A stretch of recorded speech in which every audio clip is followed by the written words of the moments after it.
Estimados colegas, bienvenidos. Como todos sabemos, los antiinflamatorios no esteroideos son uno de los grupos farmacológicos más utilizados en la práctica clínica.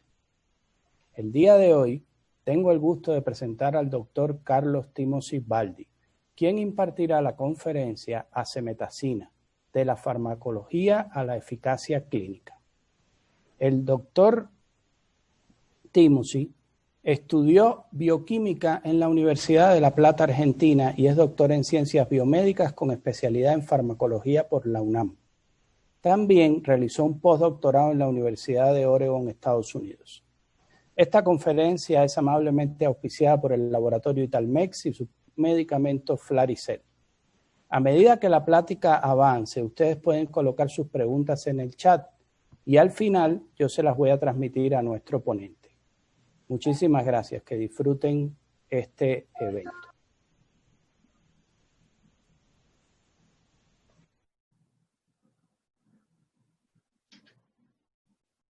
Bueno, primero que nada, pues muchas gracias.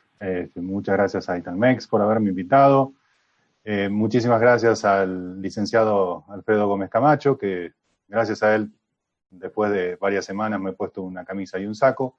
Y estamos listos para empezar. Espero que lo disfruten. Como dijo el doctor Schwartz, por favor, después de que terminen, ojalá me hagan todas las preguntas que quieran y espero que esté todo muy claro este tema que es tan interesante. Pues antes que nada, antes que hablar de cualquier fármaco, uno debe hablar del entorno sobre el cual este fármaco tiene efecto. Este es un fármaco que actúa sobre el proceso inflamatorio y el proceso inflamatorio es la respuesta inespecífica que se obtiene frente a una agresión y que ocurre en un tejido conectivo vascularizado con el fin de destruir el agente dañino y así poder reparar el tejido u órgano dañado. Para activar toda esta cascada de inflamación, lo primero que debe ocurrir es que se libere el ácido araquidónico. El ácido araquidónico, a nivel, digamos, intracelular, prácticamente no existe como ácido araquidónico libre, y entonces la célula tuvo que implementar, digamos, un sistema para poder tener a su disposición este ácido araquidónico. Y lo hizo mediante un sistema enzimático, que son las fosfolipasas, en el cual lo que produce son los hidrólisis de fosfolípidos de las membranas celulares, y así puede disponer de este sustrato para la producción de los que se llaman eicosanoides, que son las prostaglandinas, los tromboxanos y todo eso. Las fosfolipasas son las enzimas que liberan, digamos, el ácido araquidónico que está unido a la membrana por medio de un éster, formando un fosfolípido. Entonces lo único que hacen es, en la posición 2, cortar ese fósforo y liberar el ácido araquidónico. Esta activación de las fosfolipasas ocurre cada vez que hay un daño en la membrana celular, pero también puede ocurrir cuando hay, por ejemplo, movimientos de calcio o incluso mediante receptores específicos que son los que liberan, digamos, esta cascada de fosfodiesterasas. Ustedes sabrán que en medicina hay básicamente dos fosfolipasas importantes, la fosfolipasa 2 y la fosfolipasa C. La que vamos básicamente a centrarnos ahora es la fosfolipasa 2. Y esta fosfolipasa 2, al hidrolizar el fosfolípido, produce otro lípido que se llama se me fue. Lisofosfolípido, y ese lisofosfolípido prácticamente no tiene actividad proinflamatoria. Pero bueno, lo que pasa es que este lisofosfolípido luego se convierte en, a través de unas enzimas, a través de las enzimas de estas 4 posibles vías, que son la vía de la ciclooxigenasa o vía cíclica, la vía de la tromboxano sintetasa, que es la que va a, valga la redundancia, sintetizar tromboxano, la vía de la prostaciclino sintetasa, que es la que va a sintetizar prostaciclinas, y la vía de la lipoxigenasa o vía, también llamada vía lineal. La que realmente nos va a interesar ahora es la vía de la ciclooxigenasa, la cual toma este lisofosfolípido y lo convierte en una prostaglandina llamada prostaglandina G2 o prostaglandina H2, que básicamente no tiene una gran actividad proinflamatoria, pero al ser degradadas, estas enzimas son las que se convierten, estas prostaglandinas, los que se convierten en las prostaglandinas activas, como la prostaglandina E, la prostaglandina F2-alfa, la prostaglandina 2, la prostaglandina D, etc. Pero bueno, ¿qué son realmente las prostaglandinas? Las prostaglandinas son lípidos ácidos que pueden ser producidos enzimáticamente por la mayoría de las células de los mamíferos. Prácticamente las prostaglandinas están en todas las células, excepto en los eritrocitos, porque ahí no hay ciclooxigenasas, y son moléculas de 20 carbonos, también llamadas eicosanoides, eicos del griego 20, y se sintetizan, como dijimos, a partir del ácido araquidónico. Estas enzimas, estas prostaglandinas, actúan a través de un receptor, pero básicamente son lo que llaman en bioquímica evanescentes, es decir, actúan y enseguida se degradan, y prácticamente son mensajeros de otras cosas, en este caso de la inflamación. Y también se las denomina autacoides, porque en el mismo tejido donde se sintetizan es el tejido donde producen su acción. Como les decía, básicamente se trata de mediadores fisiológicos o de respuestas farmacológicas. No debemos confundirlas con hormonas, ya que no viajan a través del torrente sanguíneo. Prácticamente no hay prostaglandinas libres como tales, y como les decía, actúan específicamente en el mismo tejido que las produce. Claro, bueno, estas prostaglandinas se forman por básicamente dos enzimas que son las ciclooxigenasas. Las ciclooxigenasas son de dos tipos, la ciclooxigenasa 1 y la ciclooxigenasa 2. Son ligeramente distintas. La ciclooxigenasa 1 desempeña un papel importante en la síntesis de prostanoides con propósitos fisiológicos. Se dice que es una enzima constitutiva. Básicamente, sí, cuando comienza a expresar, digamos, su acción, la actividad enzimática de la COX-1 apenas se aumenta 2 a 3 veces, prácticamente siempre está en el tejido, siempre está secretando, está presente, como les decía, en todas las células, salvo en los eritrocitos, y participa básicamente en los procesos de homeostasis del organismo y en protección de las mucosas, ¿no? La ciclooxigenasa provoca agregación plaquetaria, vasoconstricción, proliferación del músculo lisovascular, etc. Por el otro lado está la COX-2, que es la ciclooxigenasa inducible. Esta es la que nos va a interesar para el proceso de la inflamación.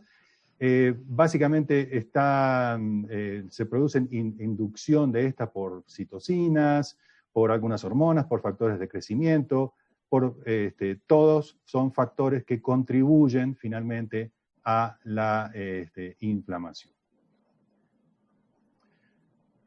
Aunque siempre decimos que la COX-1 es la enzima constitutiva, la COX-2 en algunos tejidos también tiene una expresión constitutiva, por ejemplo en el cerebro, en las vesículas seminales, en el útero. La COX-2 sirve justamente para producir las prostaglandinas, que serán las que produzcan luego la contracción uterina y esas cosas. Entonces hay una expresión constitutiva en ciertos órganos, pero digamos que en el proceso que nos interesa en este caso es una enzima inducible, sobre todo en los procesos de inflamación. Tan es inducible que, recuerden que dijimos que la COX-1 apenas si aumentaba su actividad 2 a 3 veces, la COX-2 por el contrario, cuando hay un proceso inflamatorio, aumenta su actividad entre 20 y hasta 80 veces. Entonces es realmente una enzima que se induce y produce su acción. Ahora, ¿qué es lo que hace cada una de ellas? Bueno, veamos primero la COX-1. La COX-1 tiene actividad tanto en el tracto gastrointestinal como en el renal. La prostaglandina E2 es la prostaglandina fundamental para la protección de la mucosa gástrica, aumenta la secreción del músculo, aumenta la secreción de bicarbonato en el duodeno, aumenta la expresión de jugo gástrico, es decir, es la enzima que protege o hace todo para proteger a la mucosa gástrica. Y por el lado de, digamos, la vía renal, la ciclooxigenasa 1 y las prostaglandinas en todo caso, lo que hacen es, se expresan en diferentes regiones del riñón y aumentan la resistencia vascular. Entonces, cuando hay una, digamos, poca expresión de la COX-1, el flujo sanguíneo en el riñón se va hacia la corteza, dejando a la médula sin un flujo sanguíneo adecuado, y eso puede llegar incluso, en ciertos casos, a fallas renales. Ustedes conocen que los AINES, algunos AINES, se dice que pueden llegar a producir una falla renal, y es por eso, porque desvían la sangre del riñón hacia la corteza, dejando la médula sin sangre, produciendo una isquemia, y puede llegar en casos extremos hasta una falla renal. También conocen que las prostaglandinas contribuyen a la hemostasia. En realidad, no son las prostaglandinas como tal. La COX-1 produce dentro de las plaquetas tromboxano A2. Este tromboxano A2 lo que hace es reclutar más plaquetas, hacer que éstas se peguen al endotelio. Cuando se pegan en el endotelio, llegan más y producen lo que se conoce como un trombo, y eso, digamos, sella cualquier tipo de herida que haya en ese momento. Es por eso que cuando está inhibida la COX-1, los factores de coagulación, digamos, se ven aumentados y hay menor coagulación, justamente porque no hay la expresión del tromboxano, que es el que recluta todas las plaquetas. Por otro lado, en la prostaglandina E2 es la que, a través de la COX-2, son justamente los mediadores de la inflamación y de la fiebre. La fiebre es regulada, digamos, en el hipotálamo, en el área preóptica ventromedial, y justamente la prostaglandina E2 es la que se une a esta área del hipotálamo y es la que produce el aumento en la termorregulación y desencadena la fiebre. Por eso cuando inhibimos la COX-2, cortamos esa fiebre, y por eso los AINES son antipiréticos. Muy bien, la inflamación, que es lo que nos está, digamos, reuniendo en esta plática. Todos saben ustedes que para la inflamación, para los pilares, lo que llaman los pilares de la inflamación, son la vasodilatación, el incremento de la permeabilidad y el dolor, que son los tres efectos clásicos, ¿no? Estos, justamente con la bradiquinina, con las prostaglandinas, producen un efecto sobre las células nerviosas, las neuronas. Ese efecto es nociceptivo y producen dolor que viaja a través de la médula hacia el cerebro. Por eso es que cuando cortamos con un antiinflamatorio no esteroideo la señal de las bradiquininas, la señal de las prostaglandinas, hacemos que el dolor disminuya. Asimismo, la inflamación produce la activación de los mastocitos, y estos mastocitos liberan a su vez más prostaglandina E y tromboxano 2, que justamente con los antiinflamatorios es lo que cortamos para que no haya dolor y no haya inflamación, citoquinas y todo eso. Muy bien. Justamente a eso iba, es cómo hacemos entonces para frenar todo ese proceso de dolor e inflamación. Para eso existen unos fármacos que se llaman AINE, o todos los conocemos como AINE, que son los antiinflamatorios no esteroideos. Los antiinflamatorios no esteroideos son tal vez los medicamentos más prescritos en el mundo, y son tal vez los más utilizados, como todos ustedes saben, son analgésicos y antiinflamatorios. Son muy buenos, tienen una limitante que producen como efecto adverso úlceras y sangrado gastrointestinal por el mecanismo que ya vimos de la inhibición de la enzima de la COX-1. Entonces, los diferentes efectos biológicos que tienen los antiinflamatorios no esteroideos sobre las ciclooxigenasas, pues se deben básicamente a dónde están distribuidas estas isoenzimas y la capacidad que tienen estos antiinflamatorios no esteroideos de unirse estéricamente a estas dos isoenzimas, ¿no? También sabemos que existen ahora, desde hace unos años para acá, unos antiinflamatorios no esteroideos que son, dicen que específicos para la COX-2, pero bueno, que si bien no tienen el problema de sangrado, porque como no inhiben a la COX-1, tienen el problema de producir eventos adversos cardiovasculares y también algunos efectos renales. Esta tabla básicamente es la clasificación de los antiinflamatorios no esteroideos, y básicamente se clasifican en dos grandes grupos, los acídicos y los no acídicos. Los tradicionales, por llamarlo de alguna manera, que son los acídicos, y los no tradicionales, que son los no acídicos, como por ejemplo el derivado del paraminofenol, que es el paracetamol, o de las sulfonamidas, que es la nimesulida. El clásico y primer antiinflamatorio no esteroideo, que fue el ácido acetilsalicílico o aspirina, es derivado justamente del ácido salicílico, que se extraía del sauce salix, por eso es salicílico.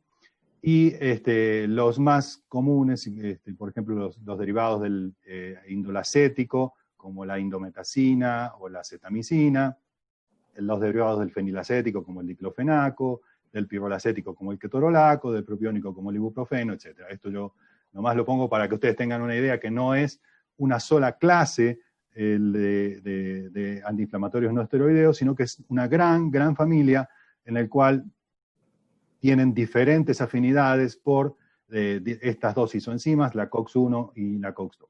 Pero bueno, a ver, tenemos estos, algunos tienen afinidad por la COX-1, otros por la COX-2, otros más por uno por otro. ¿Por qué es esta afinidad? Bueno, básicamente, esta es la estructura de las ciclooxigenasas. Hago la mute de este. Y esta es la ciclooxigenasa. Básicamente, las dos ciclooxigenasas son muy parecidas, tienen un peso molecular muy semejante, actúan en distintos niveles, en distintos tejidos, pero tienen una gran diferencia, que son estos, déjenme que se los señale, estos tres aminoácidos, esta arginina de acá y esta valina, que hacen que este bolsillo que tiene que es la COX-2 sea un poco más grande que el bolsillo de la COX-1. Entonces, ¿qué pasa? Un antiinflamatorio no esteroideo pequeño puede entrar tanto en la COX-1 como en la COX-2. Pero cuando el antiinflamatorio no esteroideo es grande, se vuelve un totalmente selectivo de la COX-2. Los intermedios son los que inhiben parcialmente a la COX-1 y en mayor medida a la COX-2. Pero entendiendo esto, podemos entender prácticamente todo el funcionamiento de los antiinflamatorios no esteroideos. Cuando un antiinflamatorio no esteroideo es una molécula pequeña, puede ingresar a ambas isoenzimas de la COX. Pero cuando es una molécula más grande, más voluminosa, solamente puede ingresar a la COX-2. Veamos, por ejemplo, el caso de la acemetacina. La acemetacina es un antiinflamatorio no esteroideo, que es un derivado de la indometacina. La acetamicina, de hecho, se desarrolló a partir de la indometacina. Y de hecho, es el éster glicólico de la indometacina. Todo esto que están viendo acá, marcado en rojo, que les estoy señalando, es justamente el radical glicólico. Este radical hace que la molécula sea más grande, que tome una conformación distinta y que esté impedida de ingresar, digamos, totalmente a la COX-1. Por eso es que es un inhibidor leve de la COX-1 o de la secreción de prostaglandinas, pero es un inhibidor fuerte o de la COX-2. Es decir, no es un inhibidor totalmente selectivo, que son aquellos que producen problemas cardiovasculares y problemas renales, ni es un inhibidor absolutamente potente de la COX-1, que son los que provocan problemas gastrointestinales. Es un inhibidor intermedio en el cual tiene un poco lo mejor de ambos mundos. ¿Para qué sirve la acetamicina? Bueno, la acetamicina está indicada en dolor, inflamación, trastornos de la motilidad. Generalmente cursan con dolor crónico, por ejemplo, la poliartritis crónica, la artritis reumatoide, la osteoartritis, la espondiloartrosis, la gota, la tromboflebitis, el reumatismo, la artritis psoriásica, pero también se ha utilizado en otras patologías como inflamación aguda o dolor agudo, como son, por ejemplo, las extracciones de muelas o la cirugía ortopédica, con mucho éxito. Estoy un poquito como que tengo que admitir a la gente que está entrando, pero ya casi no se están uniendo más. Entonces estoy como jugando a varias manos. Bueno, como les decía, entonces la acetamicina se administra por vía oral y en el mercado, bueno, existen dos presentaciones. De estas dos presentaciones, digamos, una es de liberación rápida y otra es de liberación prolongada. La ventaja de la liberación prolongada es que básicamente con la misma cantidad, pero solo se administra cada 12 horas o incluso cada 24 horas. ¿Cómo funciona? Bueno, lo que pasa es que esta cápsula dentro tiene unos granulitos y esos granulitos son de dos tipos. Uno son de liberación rápida, son 30 miligramos que se liberan de manera muy rápida, que se absorben casi al 100% por la mucosa gástrica, y otros 60 miligramos son de absorción mucho más lenta, que se realiza en el transcurso de 12 horas prácticamente.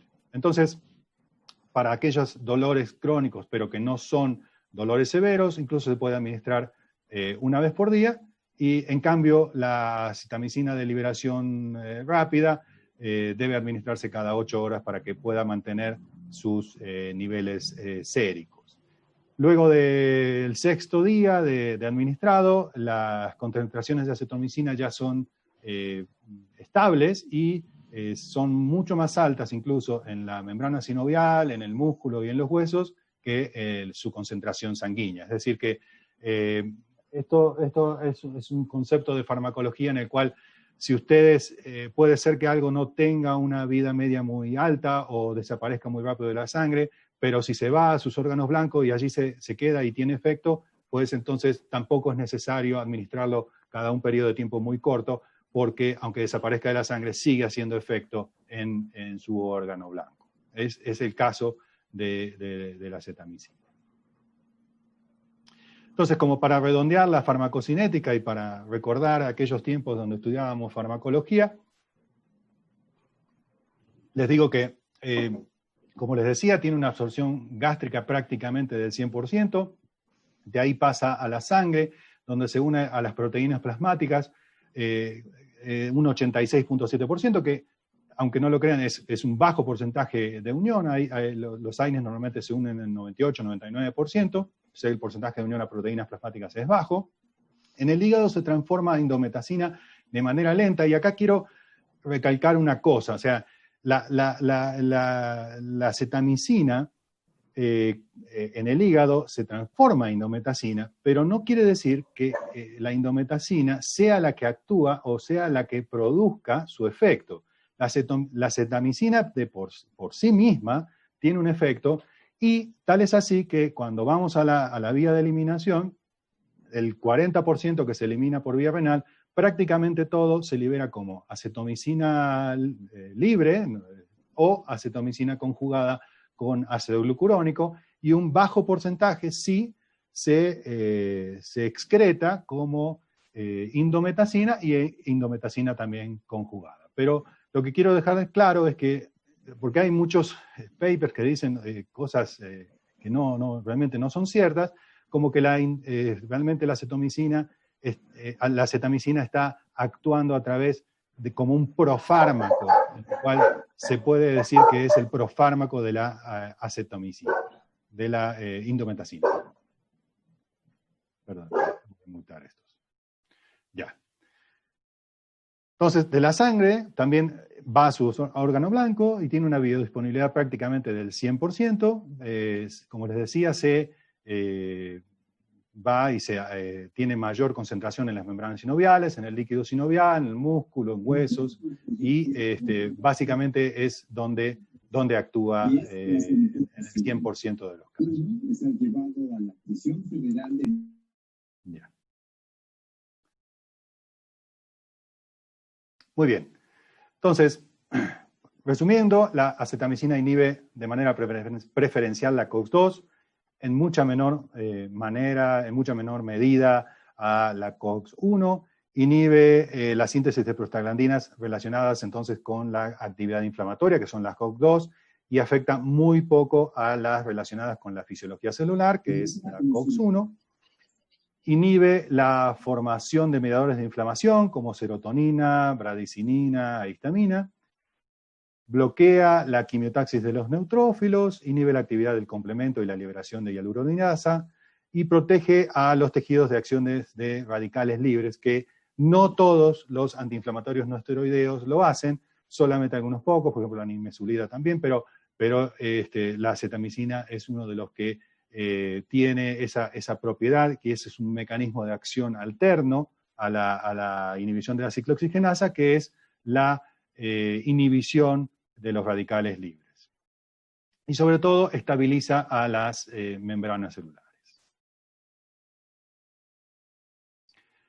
Muy bien, vamos a hablar un poquito de la seguridad, y para eso les quiero mostrar esta tabla y les quiero hacer un poquito recordar de sus clases de farmacología. ¿Se acuerdan del concepto de dosis efectiva al 50%? El concepto de dosis efectiva al 50% era que era la dosis mínima a la cual un fármaco producía un efecto benéfico en el 50% de la población en estudio.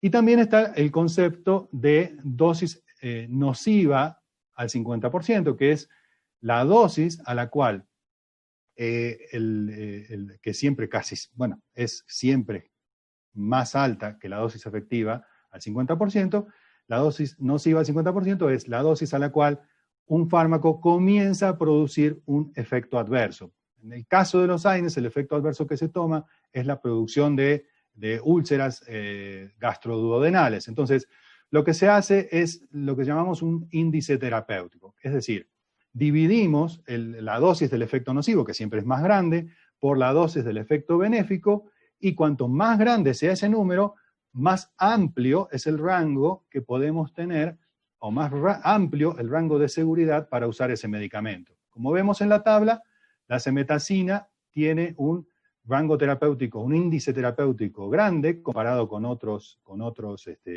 antiinflamatorios no esteroideos, incluso comparado con la misma indometacina, lo cual reafirma lo que les digo, que la acetamicina actúa por sí misma.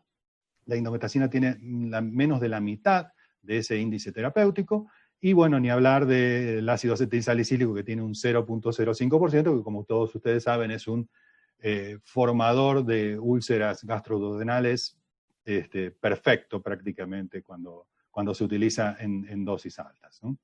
Entonces, estas diferencias en la dosis hace que al tener este índice terapéutico amplio se pueda usar con seguridad, e incluso se pueda hacer una dosis de carga para aquellos pacientes que estén con un dolor muy grande. Se puede comenzar con una dosis alta y luego ir a dosis un poquito más bajas. Otro aspecto dentro de la seguridad gastrointestinal se hizo un estudio en el cual se evaluó la acemetacina en sujetos sanos y en sujetos enfermos, no enfermos de gastroduodenales, sino enfermos, por ejemplo, que tienen artritis reumatoide. Y A ellos se les comenzó a dar la indometacina a la dosis habitual y acemetacina 3 veces por día. Cuando al 5.º día de tratamiento se le hace una endoscopía y por un índice que se llama índice de Lanza, el operador, el gastroenterólogo que hace la endoscopía, clasifica cómo está la mucosa gastrointestinal. Este índice de Lanza es, básicamente les cuento, es 0 cuando no tiene ningún cambio en la mucosa, es 1 cuando observa un poco de eritema, 2 cuando tiene petequias en el cuerpo y en el bulbo duodenal, y ya 3 es cuando hay francas erosiones en el estómago o en el duodeno. Entonces, si comparamos la acemetacina con la indometacina, en el día 5, la indometacina tiene un índice de Lanza de 2, comparado con 1.4 de la acemetacina, y al día 10 de 1.8, comparado con 1.3 de la acemetacina. Esto quiere decir que es mucho más segura que utilizar la acemetacina, es mucho más seguro de utilizarla que la indometacina, y por supuesto todo esto tiene una significancia estadística muy, muy grande. Otra manera de evaluar cómo están actuando los antiinflamatorios no esteroideos sobre la mucosa gastrointestinal es medir la pérdida de sangre gastrointestinal en diferentes días a través de las heces. Bueno, justamente hicimos este estudio con pacientes con sujetos sanos, en el cual se les daba acemetacina, indometacina y un placebo. Y como pueden ver, a partir de prácticamente del día 3, ya tenemos una significancia estadística en el cual la pérdida de sangre gastrointestinal por indometacina es elevada, mientras que la de la acemetacina prácticamente no cambia con la del placebo y no tiene diferencias estadísticamente significativas. Una cosa importante es por qué se produce este daño en la mucosa. ¿Qué es lo que produce el daño? Porque muchas veces decimos, bueno, lo que produce el daño es la inhibición de las prostaglandinas, que son las que protegen. Sí, por un lado, pero por el otro lado, el hecho de estar inhibiendo la ciclooxigenasa, si recuerdan cuando empezamos a ver que el ácido araquidónico se podía ir por 4 vías distintas, 2 de esas vías son la de la ciclooxigenasa y la de los leucotrienos. Entonces, si nosotros inhibimos la COX-1, no solamente estamos disminuyendo el escudo protector que tiene la mucosa gástrica, sino que a la vez tenemos mucho sustrato de ácido araquidónico que se va hacia la vía lineal, que es la vía de los leucotrienos, y aumenta la síntesis de leucotrienos cuando se inhibe mucho la COX-1. Entonces, ¿qué pasa? Estos leucotrienos tienen actividad sobre la microcirculación gástrica y producen daño además de la mucosa. Entonces, no solamente le estamos inhibiendo la protección, sino que le estamos dando algo que produce daño, que son los leucotrienos. Entonces, en este estudio podemos ver cómo la indometacina aumenta drásticamente los niveles de leucotrienos cuando se dan en distintas dosis, mientras que la acemetacina prácticamente se mantiene sin diferencia estadística significativa. Entonces, cuando vemos el score de daño gástrico, obviamente con la indometacina hay un aumento significativo con la dosis del daño gástrico, que son estos dos, mientras que con la acemetacina el daño es muchísimo, muchísimo menor. Entonces, es muy importante, y tal vez es una de las cosas para llevarse a casa, que la inhibición de la COX-1 no solamente baja el escudo protector de la mucosa gástrica, que son las prostaglandinas, sino que aumenta los leucotrienos que le causan más daño todavía. La acemetacina en la función renal, prácticamente no tiene alteración en la función renal. Como les decía, al no inhibir la COX-1, el flujo sanguíneo sigue siendo parejo, entonces no altera el flujo ni el índice de filtración glomerular, por lo tanto no causa nefritis y necrosis papilar. Recuerden que cuando inhibíamos mucho la COX-1, ese flujo sanguíneo se iba de la médula hacia la corteza y era lo que podía producir la isquemia. Bueno, como acá no estamos inhibiendo, la cemetacina es un inhibidor leve realmente de la COX-1, entonces no hay una alteración en el flujo y prácticamente no tenemos ningún tipo de daño a nivel renal. Y acá les quiero comentar sobre lo de la unión a las proteínas plasmáticas. Fíjense que la cemetacina en este caso tiene un 86.7% de unión a proteínas plasmáticas. ¿Eso qué hace?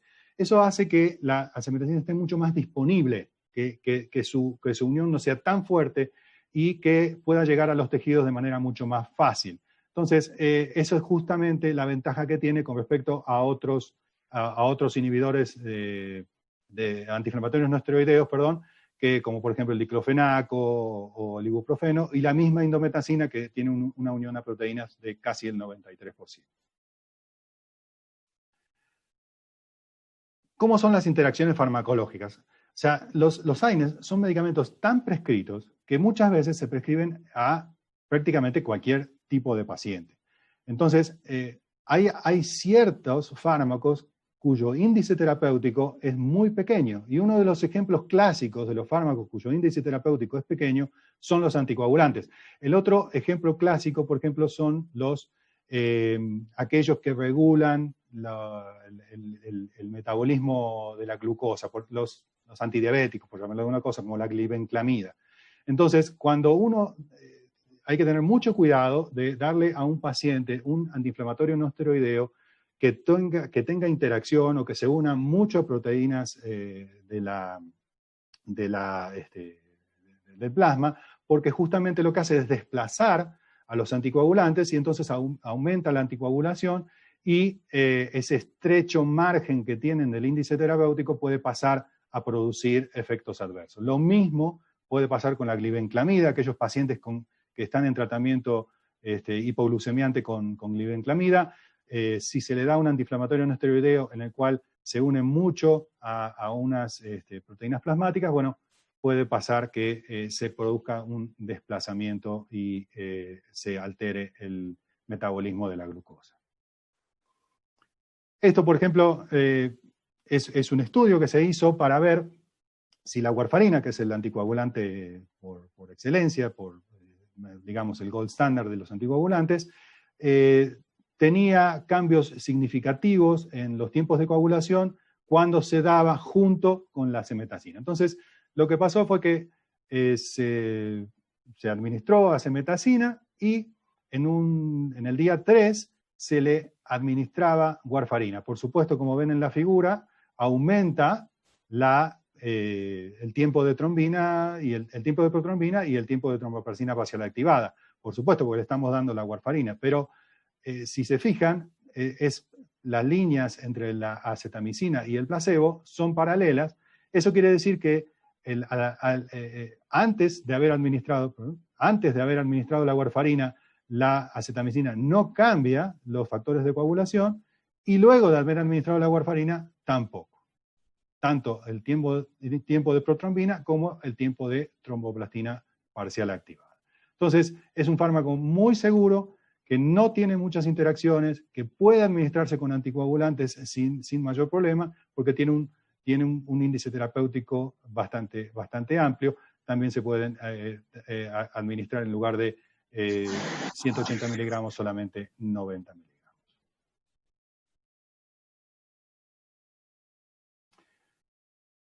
Muchos antiinflamatorios no esteroideos, nomás por el hecho de ser gente de la tercera edad, tienen una diferencia, sobre todo cuando la gente de la tercera edad tiene, generalmente problemas renales, hepáticos o son polimedicados,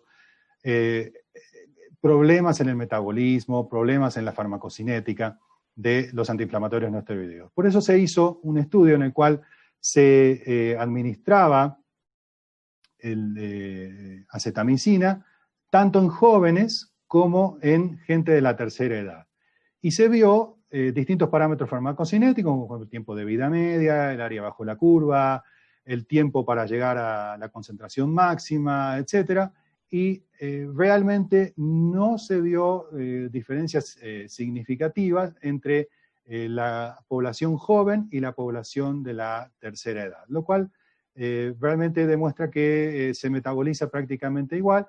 Cabe destacar que eran ancianos, pero estos ancianos eran ancianos sanos, es decir, no tenían ninguna falla hepática, ni renal, ni nada de eso. Entonces, por lo que se puede decir que básicamente la edad no hace que el metabolismo de la cemetacina sea diferente en adultos que en jóvenes. Como les decía, la cemetacina habitualmente se administra 3 veces al día, la de acción rápida, pero existe esta formulación de acción prolongada que permite intervalos de dosis mucho más amplios. Bueno, no mucho más amplios, son en lugar de 3 veces al día, 1 o 2 veces al día. Y entonces les quiero mostrar un poquito cuál es la diferencia farmacocinética entre una y otra. El intervalo de dosis en la de 60 miligramos es de 8 horas, hay que administrarla 3 veces al día, mientras que la de acción prolongada es de 12 horas o 24 horas. Por supuesto, la vida media de absorción es de media hora, prácticamente un poquito más de media hora en la de 60 miligramos, y en la citamicina de acción prolongada es de 2 horas. Obviamente entonces el pico de absorción se desplaza, por lo cual tenemos un área bajo la curva menor en la cetamicina de 60 miligramos que en la cetamicina de acción prolongada. Y el tiempo de residencia, que si recuerdan es el tiempo en que todas las moléculas, el tiempo medio en que todas las moléculas están dentro del organismo, obviamente es mayor en la cetamicina de acción prolongada que en la acetamicina de acción rápida, con un índice o un coeficiente de liberación sostenida de 1.54. Para terminar, bueno, les digo que la preparación comercial en México tiene el nombre de Flaricel. Flaricel son cápsulas de liberación prolongadas, tienen 90 miligramos. De estos 90 miligramos, al momento de la ingestión se liberan de manera muy rápida. Es una cápsula, dentro tiene granulitos. De estos granulitos, de estos 90 miligramos de granulitos, 30 miligramos se liberan de manera inmediata, se absorben en la mucosa gástrica al 100%, y otros 60 miligramos son liberados de manera más prolongada, más continua, en el transcurso de 12 horas. Y es así que si el dolor y la inflamación es de leve a moderada, puede administrarse una sola vez al día, ya si es un poco más severa, puede administrarse 2 veces al día. Pero una cosa es importante es que aunque Flaricel puede administrarse cada 12 o 24 horas, digamos, como tiene un índice terapéutico grande, como ya vimos, incluso puede darse una carga de 300 miligramos en las primeras 24 horas para que el dolor y la inflamación baje de manera realmente importante, y con esta carga no produce ningún tipo de problema gastrointestinal ni renal, porque es un medicamento muy, muy seguro. Obviamente, como todo antiinflamatorio no esteroideo que se administra a largo plazo, algunos de ellos pueden tener problemas gastrointestinales, como ya vimos. En el caso de Flaricel, realmente no. Es un fármaco muy, muy seguro y que puede darse a largo plazo durante mucho tiempo, en dosis de 90 miligramos, aunque en algunos, como la gota, por ejemplo, pueda requerir alguna dosis mayor. Pues estas son las referencias de donde estuvimos sacando los datos y todo para llevarle a la plática. Pues les agradezco que hayan estado del otro lado. Le agradezco al licenciado Gómez Camacho que me haya invitado. Fue un placer para mí distraerme en esta cuarentena pudiendo preparar esta plática. Ojalá que les haya servido y bueno, estoy a su disposición para cualquier pregunta o aclaración que necesiten. Muchísimas gracias por haber estado del otro lado.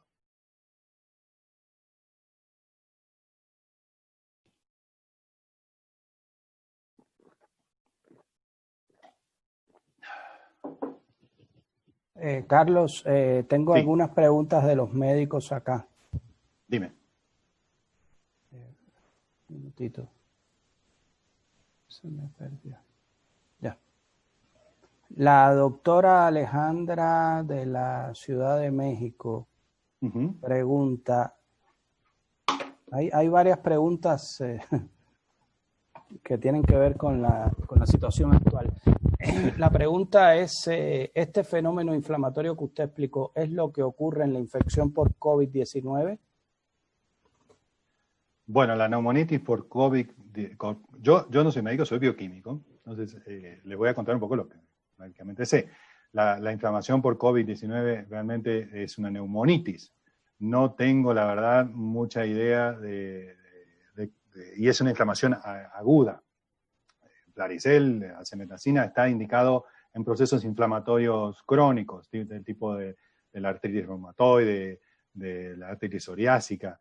No creo que sea indicado, sobre todo porque hay trabajos que dicen que algunos AINES pueden exacerbar el cuadro, entonces yo sería muy cauto en hablar de eso.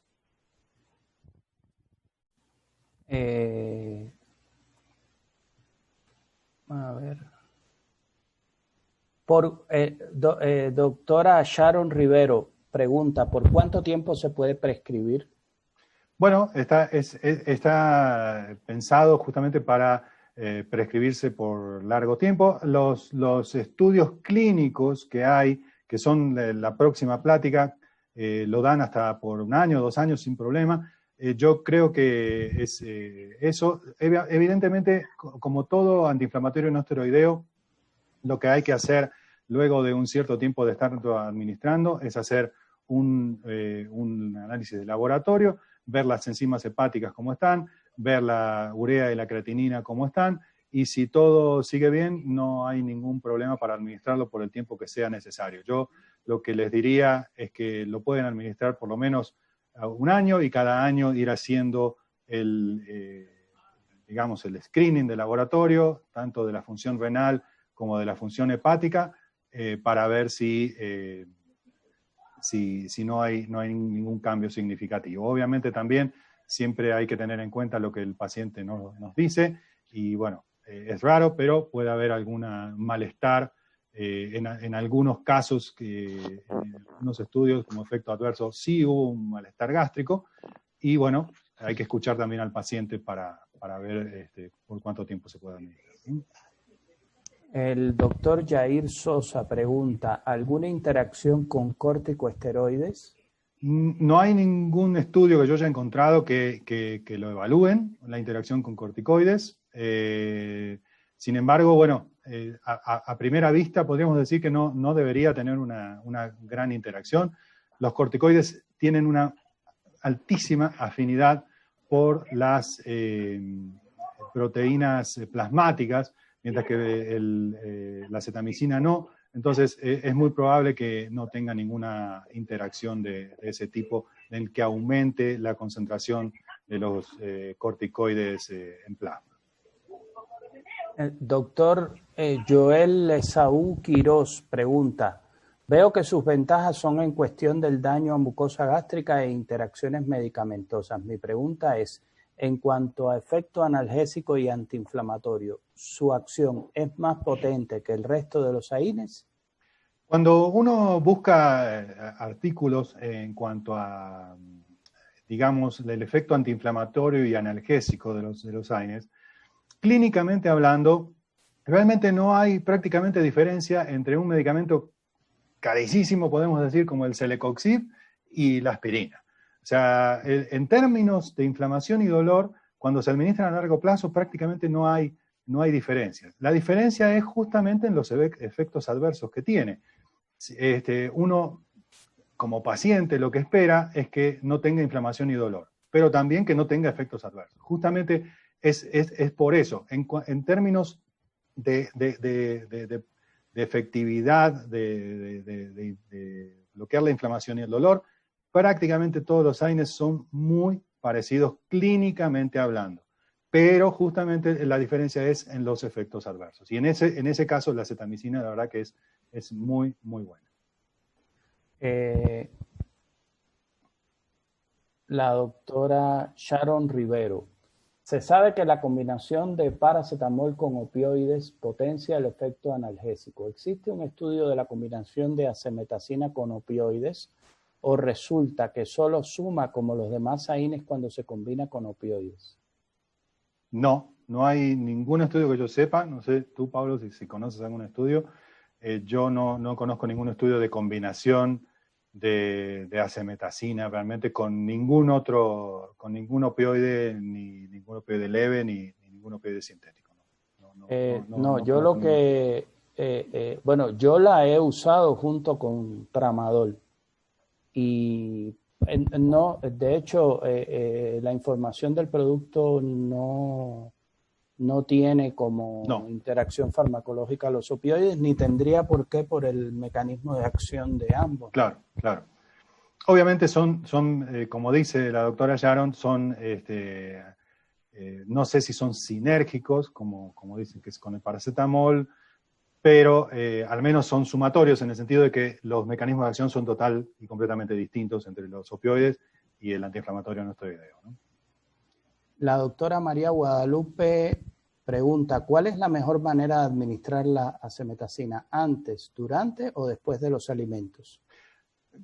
Todos los antiinflamatorios no esteroideos es mejor administrarlo después de los alimentos, ¿eh? Entonces sí es muy recomendable que sea así, después de los alimentos. El doctor Axel Jaimes, en el caso de la seguridad cardiovascular, en comparación con otros AINES, ¿qué seguridad tiene la acemetacina? La acemetacina tiene una seguridad cardiovascular muy buena. Como no es un inhibidor de COX-2 muy fuerte tampoco, o sea, digamos que es un inhibidor intermedio, yo siempre digo que tiene un poco lo mejor de los dos mundos, ¿no? Porque no inhibe tanto la COX-1, ni tan fuerte la COX-2. En realidad, por ejemplo, los efectos cardiovasculares de los COXIBs se dan justamente por la gran inhibición que tienen de la COX-1, no tanto por la inhibición muy buena que tienen también de la COX-2. Entonces, yo, en principio, como la acemetacina es un inhibidor leve de la COX-1, yo diría que no tiene prácticamente efectos cardiovasculares a largo plazo, que es lo que de lo que estamos hablando, ¿no? Efectos cardiovasculares a corto plazo no varía, digamos, ni el QT ni nada de eso, sino estamos hablando de los efectos cardiovasculares a largo plazo. No hay ningún problema con eso. El doctor Manuel Rotter pregunta, ¿qué tiempo dura la acemetacina en membrana sinovial? ¿Se pudiera comparar con los oxicamos como el meloxicam? Así es. De hecho, básicamente son comparables. Todos sabemos que el meloxicam es, aparentemente, cuando se administra en dosis bajas, desaparece de la sangre muy rápido y parecería como que debería administrarse durante un periodo de tiempo mucho más corto, porque desaparece de la sangre, entonces pensaría que como la vida media es muy corta, ¿no? Y entonces lo que se ve es que justamente se aloja, se desplaza desde la sangre hacia el líquido sinovial. Lo mismo ocurre con la acemetacina. Desaparece de la sangre muy rápido, tiene una absorción muy rápida por vía gastrointestinal, se absorbe, desaparece, tiene una vida media bastante corta, en realidad cuando lo miramos, comparado con otros AINES, y es justamente porque se desplaza a la membrana sinovial, a los huesos y a los músculos. En esos tres, digamos, órganos, por llamarlo de alguna manera, está alojada la acemetacina, digamos, esos tres, farmacológicamente hablando, se llaman esos tres compartimientos, están alojada la acemetacina cuando se sale del compartimiento sanguíneo. Sí, el mismo doctor Manuel Rotter pregunta, ¿podrías considerar que la acemetacina es un medicamento ideal para el dolor articular? Sí. De hecho, la acemetacina está indicada básicamente en dolor musculoesquelético crónico, todo ese tipo de enfermedades, desde artritis hasta artritis psoriásica, espondilitis, todo ese tipo de enfermedades digamos, inflamatorias crónicas. Entonces, sí, justamente esa es la indicación precisa de la cemetacina. Tengo una pregunta más. Doctor... el doctor David Guzmán Sánchez. ¿Ha habido efectos secundarios alérgicos o de intolerancia a la cemetacina? Sí, hay algunos reportados. De hecho, en la información para prescribir también ha habido algunos rash.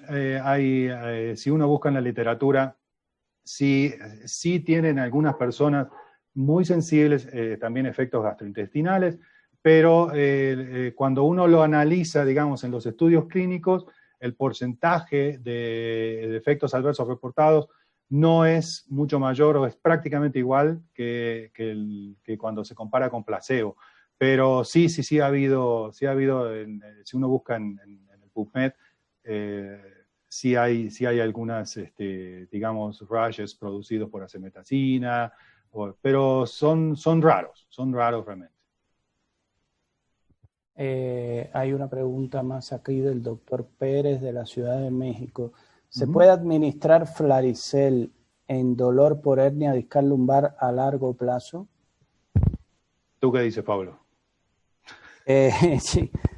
Yo lo he usado. De hecho, lo uso con bastante frecuencia a largo plazo, porque a mí la cemetacina lo que me permite es no dar un AINE no selectivo, que sé que después de 2 semanas el paciente va a estar con un trastorno gastrointestinal serio, y también no dar un fármaco muy selectivo que puede aumentar el riesgo cardiovascular.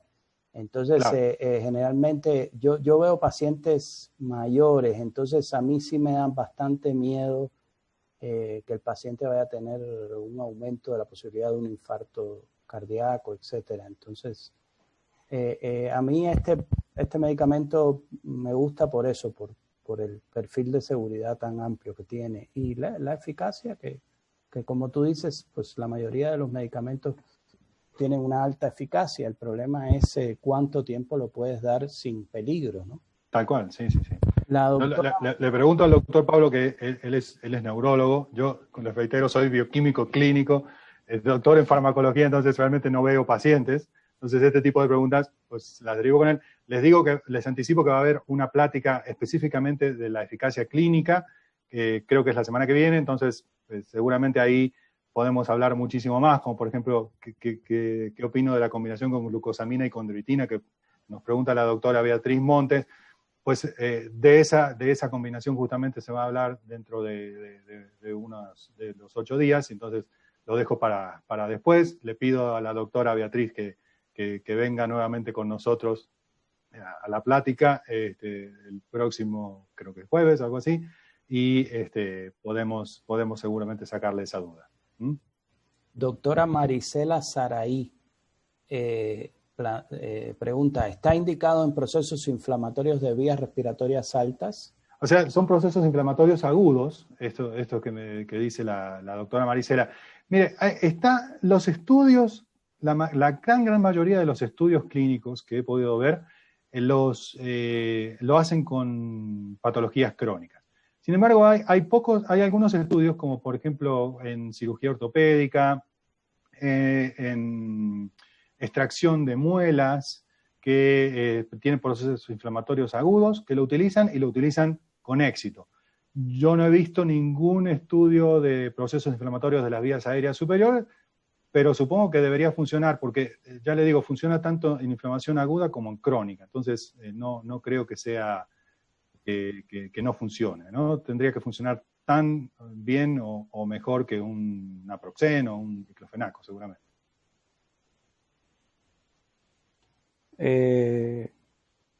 Nos están saludando desde La Paz, Bolivia. Ah, mire. Un saludo a La Paz. Muy bien. Creo que ya no tenemos más varios preguntas. Amigos en La Paz, varios amigos también. Creo que ya no tenemos más preguntas. Déjame ver si por el otro chat tengo.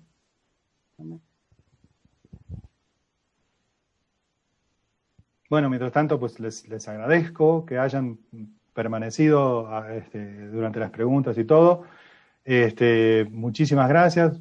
Les vuelvo a agradecer a Italmex por haber organizado estas pláticas, por haberme invitado. Para mí es un honor hablar para ese laboratorio tan ético y tan profesional. Y bueno, muchísimas gracias también pues al licenciado Alfredo Gómez Camacho, que lleva esta línea del laboratorio Italmex. Él es el gerente de Laricel. Y bueno, te agradezco mucho, Alfredo, el que me hayas invitado. Y bueno, seguramente nos seguiremos viendo en el transcurso de las siguientes pláticas. Muchísimas gracias.